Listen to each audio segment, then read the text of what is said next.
الحمد لله وكفى وسلام على عباده الذين اصطفى أما بعد فعن أبي أمامة رضي الله تعالى عنه قال قال رسول الله صلى الله عليه وسلم إن الحياء والعية شعبة من الإيمان وهما يقربان إلى الجنة ويباعدان من النار والفحش والبذي شعبتان من النفاق وهما يقربان إلى النار ويباعدان من الجنة أو كما قال عليه الصلاة والسلام. محترم سامعین، یہ ایک حدیث جو میں نے پڑھی ہے، جس حدیث کو امام ترمذی رحمہ اللہ، امام بہقی اور امام بہقی اور طبرانی نے شعب الایمان اور موجم کے اندر نقل کیا ہے. آج انشاءاللہ اسی حدیث پر تھوڑی سی گفتگو کریں گے. اللہ تعالی ہم سب کو عمل کے توفیق نصیب فرمائے. اللہ کے رسول نے ارشاد فرمایا، اے لوگو، الحیاء والعی، حیا اور عی، یہ دونوں نیکیاں جو ہیں من الایمان، ان کا تعلق ایمان سے ہے، یعنی ایمان کا ایک حصہ ہے یہ. اور کمال ان کا کیا ہے؟ وہما یقربان الی الجنہ، اور یہ دونوں نیک اعمال انسان کو جنت کے قریب کرتے ہیں، ویباعدان من النار، اور جہنم سے بچا لیتے ہیں، دور کر دیتے ہیں. بڑے بہترین اعمال ہیں یہ دونوں عمل. نمبر 1 الحیاء، حیا اور شرم. حیا کا بڑا اونچا مقام و مرتبہ ہے اسلام کے اندر. ایک حدیث میں اللہ کے رسول نے ارشاد فرمایا، الحیاء والایمان قرنا جمیعا. لوگوں، جس طرح سے دونوں انگلیاں ہماری ملی ہیں، ایسے ہی اللہ تعالیٰ نے حیا اور ایمان دونوں کو جوڑ دیا ہے. فَإِذَا رُفِعَ أَحَدُهُمَا رُفِعَ الْآخَرُ، ان دونوں کو اللہ نے ایسا جوڑ دیا، حیا اور ایمان. اگر ان میں سے ایک چیز انسان چھوڑ دیتا ہے، دوسری آٹومیٹک خود ہی ختم ہو جاتی ہے. اور اگر ایک ہے تو دوسرے کا ہونا بھی ضروری ہے. وجہ کیا ہے؟ آپ اگر غور کریں گے تو حیا اور ایمان، دوستو، حیا اور ایمان دونوں کا کام ایک ہوتا ہے. دونوں کا کام ایک ہے. ایمان والا عمل، ایمان والا کام اگر کوئی اور چیز دے دے تو اس کا بڑا اونچا مقام مرتبہ ہوتا ہے. کیوں؟ ایمان سے بڑی چیز کوئی ہی نہیں ہے. آج اس زمانے میں ابھی بھی کسی بد عمل مسلمان کو سمجھائے گا نہیں، یاد رہا اللہ تعالیٰ سے ڈرو، ایمان کی لاج رکھو. ایمان کی بئس ما یأمرکم بہ ایمانکم ان کنتم مؤمنین. قرآن میں کتنے نیک اعمال کا حکم اللہ نے دیا تو ایمان کا حوالہ دیا. مومن ہو تو یہ کر کے دکھاؤ، مومن ہے تو یہ کرنا چاہیے. کتنے منکرات، کتنے محرمات اور برائیوں سے اللہ تعالیٰ نے روکا، فرمایا اگر تم مومن ہو تو اس سے بات رہو. ایمان، جس طرح سے ایمان انسان کو اللہ کی فرما برداری پر آمادہ کرتا ہے، اللہ کی نافرمانی سے بچاتا ہے. ذرا سوچو، آپ کا ایمان ہے جس نے آپ کو دنیا کا سارا کام چھوڑ کر کے مغرب کی نماز پڑھنے پر مجبور کیا ہے. ایک انسان کلمہ گو ہے، اگر اس کا ایمان کمزور ہے تو ذرا دیکھیں، مسجد کے قریب بھی رہا ہوگا تو دور چلا گیا ہوگا، پتے کھیلتا ہوگا، گپ شپ کرتا ہوگا، لیکن انسان نماز نہیں پڑھ سکتا. کیوں؟ اصل میں اس کے ایمان کی کھوٹ ہے. یہودی دنیا کے اندر سب سے بد عمل قوم ہے. اتنی بد عمل اور مکار اور عیار قوم دنیا میں کوئی نہیں ہوتی جو یہودی ہوتا ہے. اللہ نے فرمایا اکالون للسحت، صرف حرام نہیں بلکہ بے انتہا حرام کھانے والے ہیں. دنیا میں آج جتنی برائیاں، جتنا فساد پھیلا ہوا ہے، اگر آپ تحقیق کریں، پیچھے جائیں تو سب کے پیچھے یہودی ہے۔ اللہ نے فرمایا یہودیوں تم اتنے برے کام کر رہے ہو اور کہتے ہو کہ ہم اللہ پر ایمان رکھتے ہیں، بئس ما یأمرکم بہ ایمانکم، تو تمہارا ایمان کیسا ہے کہ ہمیشہ تمہارا ایمان برائی ہی کرنے کا حکم دیتا ہے؟ تمہارا ایمان کیسے جو کبھی نیکی کی طرف تم کو بلاتا ہی نہیں؟ اللہ نے اشارہ کہ تمہارا ایمان ہی اصل میں درست نہیں ہے۔ میرے بھائیوں، یہی عمل کیا کرتا ہے؟ کرتی حیا۔ حیا کہتے ہیں وہ ایمانی قوت، وہ ایمانی جذبہ انسان کے دل میں جو ہو، انسان کے دل میں وہ حیا، وہ ایمانی صفت جو انسان کو مجبور کرے یہ کام اگر میں نے کر لیا تو میرا رب مجھے دیکھ رہا ہے۔ اسی لیے اللہ رسول نے فرمایا، کتنی رحمت للعالمین بات ہے، اللہ رسول نے فرمایا اے لوگو، اگر تم اپنے بڑوں سے جتنا شرم کرتے اتنا بھی اللہ تعالیٰ سے شرم کرو، تمہیں نجات نہیں چاہیے۔ اب آج کے زمانہ جانے دو، پہلے ہر بڑا چھوٹا ہر بڑے سے شرم کرتا تھا۔ ہم نے دیکھا ہے بچپنے میں کوئی بدماشی غیر اخلاقی حرکت کر رہے ہیں، کوئی بڑا بوڑھا ہندو بھی گزر جائے تو نہیں بابا جا رہے ہیں۔ انسان بڑوں کہتا ہے۔ دیکھا ہوگا ایک زمانہ وہ بھی گزرا ہوگا ہمارے اور آپ کے پاس کہ کسی بڑے عالم بزرگ کے پاس آدمی آتا تھا بلا ٹوپی لگائے آنا ایب سمجھتا تھا، بھائی ٹوپی وغیرہ لگا لیں اس کے بعد خود جائیں بڑے سے ملنا۔ اللہ بڑوں کا اتنا ادب۔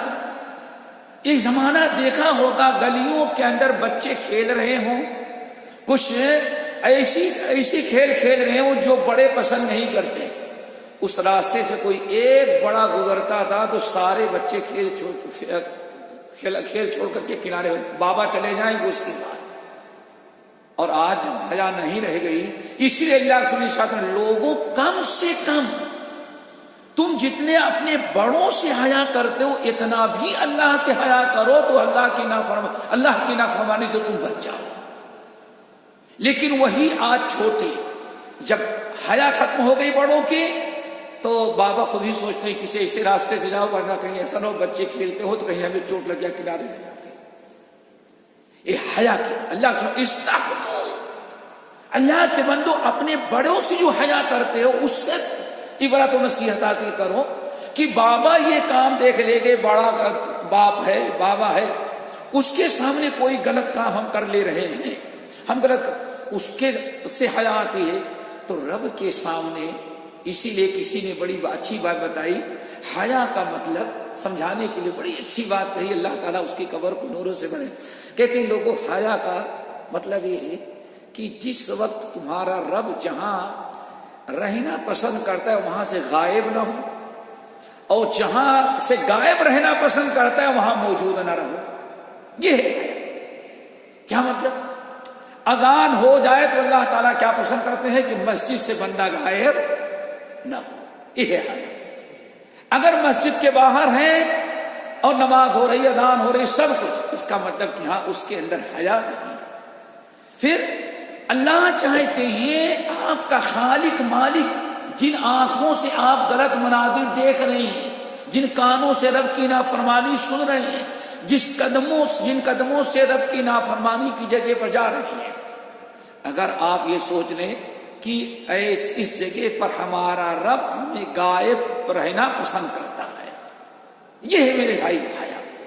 تو اسی لیے اللہ سے الحیاء الایمان کلو، لوگوں حیا ہی تو اس میں پورا کا پورا ایمان ہے۔ اللہ تعالیٰ سے دعا کرو ہمارے اندر حیا آ جائے۔ آج اللہ تعالیٰ کا کرم ہے، ابھی ہمارے اندر کچھ حیا ہے، اسی لیے شاید ابھی حالت میں ہے، اور جن قوموں سے حیا ختم ہو گئی ہے ذرا ان کا حالت دیکھیں، شاید ان کے جانور بھی ان سے زیادہ شرافت کا ثبوت دیتے ہیں۔ اللہ نے کیا الحیاء والایمان، حیا اور ایمان دونوں کو اللہ نے ایک ساتھ جوڑ دیا۔ ایک اگر غائب ہوا تو دوسرا بھی غائب، اگر حیا ہے تو ایمان والا ہے، اگر بے ایمان ہو گیا تو بے حیا، اگر بے حیا ہے تو بے ایمان۔ یعنی بے حیائی کر ہی رہا ہے وہ رب کی ایمان کے مخالفت میں. تو اللہ رسول فرمایا ایک حیا. نمبر 2 یا مشدد یہ کہتے ہیں قلت کلام. اللہ تعالیٰ نے بڑی نعمت دی ہے. اللہ جس کو زبان اللہ نے جس کی زبان چھین لی ہے اس سے پوچھے کتنی بڑی نعمت سے محروم ہوں. کتنی بڑی نعمت. ایک کوئی گونگا ہو اور راستہ بھی پوچھنا چاہتا ہو تو شاید آدھے گھنٹے تک ہم اور آپ تو نہیں سمجھیں گے. یہ زبان رب نے جو زبان دیا ہے یہ رب کی عظیم ترین نعمت ہے. اسی لیے وَلِسَانًا وَشَفَتَيْن لوگوں رب کی شکر گزاری کرنے کے لیے اپنی زبان اور 2 ہونٹوں کو دیکھ لو. بس یہ 2 ہونٹ نہ ہو جب بھی آپ لفظ با نہیں ادا کر سکتے, فا نہیں ادا کر سکتے, زبان درست نہیں ہو سکتی. کتنا بڑا نظام.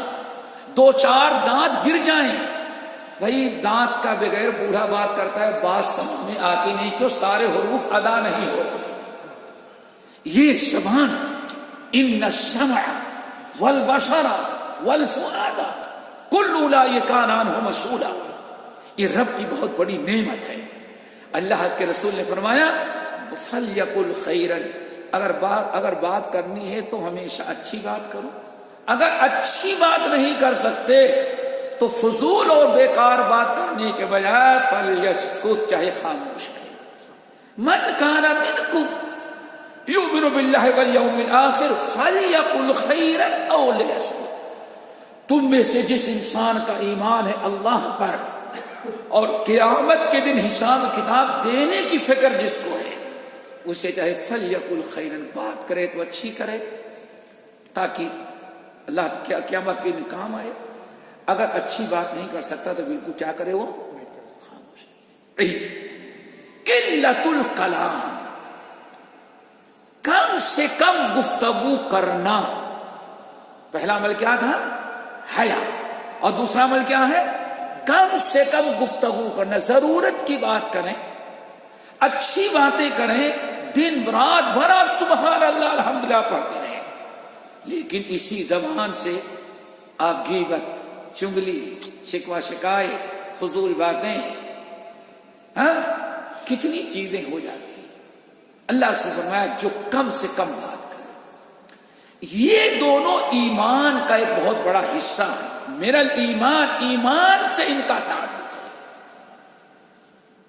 آگے فرمایا وَهُمَا يُقَرِّبَانِ إِلَى الْجَنَّةِ. حضرت ابو ذر آئے یا رسول اللہ کوئی ایسا عمل بتا دیں کہ قیامت کے دن رب کی پکڑ سے ہم بچ جائیں. ابو ذر غفاری اتنے اونچے صاحب جس کے بارے میں اللہ سے فرماتے ہیں اللہ کی قسم آج تک اس زمین کے آسمان کے نیچے اور اس زمین کے اوپر ابو ذر جیسا انسان نہیں چلتا تھا. یہ ان کا مقام. پھر آپ فرماتے ہیں لوگوں اگر عیسیٰ ہمارے بھائی عیسیٰ علیہ السلام کا زہد و دین دیکھنا ہو تو ہمارے امتی ابو ذر کو دیکھ لو. یہ ان کا مقام. یا رسول اللہ کوئی ایسا عمل بتا دیں کہ بس اللہ کے ہاں پکڑ نہ ہو بچ جاؤں. بھائی ان لوگوں کو بڑی فکر رہتی تھی. عمر فاروق ایک احمد بن حنبل رحمۃ اللہ علیہ نقل کرتے ہیں ایک دن ساتھیوں کے ساتھ چلے جا رہے ہیں, قافلہ رواں دواں ہے, بڑے ساتھی موجود ہیں. اچانک کچھ لوگ ان کی تعریف کرنے لگے. عمر فاروق رونے لگے, کہنے لگے دیکھو عمر کی ساری زندگی کے اعمال کو لینے کے بعد اللہ تعالیٰ برابر سرابر کا معاملہ کر دے تو میں سمجھوں گا عمر کامیاب ہو گیا. جتنی ذمہ داریاں رب کی جتنی نعمتیں ہم استعمال کر رہے ہیں اگر میرا رب مجھ سے اپنی کسی ایک نعمت کی قیمت لینے لگا تو عمر کی زندگی بھر کی نیکیاں ختم ہوگی لیکن رب کی ایک نعمت کی قیمت ادا نہیں کر سکے گا عمر. اس لیے برابر سرابر کا معاملہ کر دے جب بھی ہماری کامیابی کا بہت بڑا ہمارے بڑی خوشی کا سامان ہوگا. اللہ تعالیٰ سے دعا. سوچو یا رسول اللہ کوئی ایسا عمل بتائیں کہ بس عذاب سے بچ جائیں. اللہ اس نے فرمایا ایسا کرو زیادہ سے زیادہ خاموش رہو. خاموشی سے بڑی نعمت جہنم سے بچانے والے انسان کے پاس کوئی ہوتی ہے. اور آج ایمانداری سے بتائیں بھائی تم تو شریف آدمی ہو, شریف کے بیٹے ہو, کوئی بات نہیں, شریف خاندان ہوگا, لیکن دوستوں کو دیکھو اللہ عشاء کے بعد سے بیٹھیں گے فجر تک ان کی زبان بند نہیں, ایک مرتبہ سبحان اللہ الحمدللہ نہیں. ہنسنا, چغل کھیلی, خوری, کسی پر تبصرہ, فضول باتیں, ساری رات آج انسان گزار دیتا ہے. یہ قیامت کے دن تو اسے فرمایا الحیا والعی وہما یقربان الی الجنہ, یہ دونوں عمل بندے کو جنت میں داخل کرتے ہیں اور جہنم سے دور کر دیتے ہیں. کتنی بڑی چیز. نمبر 2 اس کے اپوزٹ والبذاء والفحش والبذاء من النفاق یا من الشیطان وہما یقربان الی النار ویبعدان من الجنہ. اور کئی لوگ دو برائیاں ہیں اور دونوں کا تعلق آدمی کی اسی زبان سے. نمبر 1 آنکھوں سے بے حیائی, فحشکاری, گندے مناظر اور گندی چیزوں کو دیکھنا. آج موبائل بھی کھولو تو ننگی ہی تصویر آئے گی, شاید کسی مرد کی نہ آئے, جانور کی نہ آئے. اللہ رسول میں فرمایا تھا میں اپنے بعد ما ترکت بعدی فتنۃ اضر علی الرجال من النساء, میرے جانے کے بعد سب سے بڑا فتنہ امت کے لوگوں کو تباہ برباد کر دینے والا سب سے بڑا خطرہ جو مجھے جس کا بات کہہ دی فتنے کا, عورتوں کا فتنہ ہوگا. انسان صرف اپنے آنکھوں کو مانتے ہیں, فحش مناظر, محرام چیزیں, غلط چیزیں, بے حیائی اور فحش کی چیزیں کو ان آنکھوں سے دیکھنا. اور نمبر 2 والبذی, فحش اور بے حیائی کی باتیں زبان سے کرنا. ایک کا تعلق آنکھ سے اور دوسرے کا تعلق انسان کے زبان سے. بد کلامی کرنا, بے شرمی بے حیائی کی باتیں کرنا.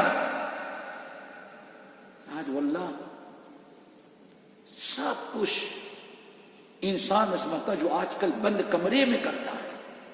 آج کہیں 2-4 آدمی آپ کے ساتھ بیٹھے ان کے ہاتھ میں موبائل ہو, سہل وہی ساری چیزیں سب کچھ انسان اپنی زبان اپنی آنکھوں سے موبائل میں کرتا ہے. سب کچھ زبان سے معلوم پڑتا ہے کہ انسان لوگوں میں بیٹھا ہی نہیں. لیکن بس معاملہ بھائی ہمارا معاملہ, ہماری ذات, موبائل ہمارا ہے, آپ کو کیا تکلیف ہے, آپ دور کرسی میں بیٹھ جائیں. آپ کے اندر جرات نہیں کہ کسی کو روکیں. اور یہ دونوں برائیاں جو ہیں, ایک آنکھوں سے دیکھنے کا تعلق ہے اور دوسرے سے زبان کا بولنے سے تعلق, یہ دونوں نفاق ہیں, یہ شیطان کی بات ہے. وہما یقربان الی النار, اور یہ دونوں چیزیں انسان کو جہنم کے قریب کرتی ہیں. وَيُبَعِدَانِ مِنَ الْجَنَّةِ, اور جنت سے دو لوگوں کو دور کر دیتی ہیں. اللہ تعالیٰ سے دعا کرو ان دونوں برائیوں سے سارے ساتھیوں کو بچائے. باقی انشاءاللہ اگلے ہفتے اقول قولی ھذا واستغفر اللہ من کل ذنب واتوب الیہ. سبحانک اللہم وبحمدک اشہد ان لا الہ الا انت استغفرک واتوب الیک.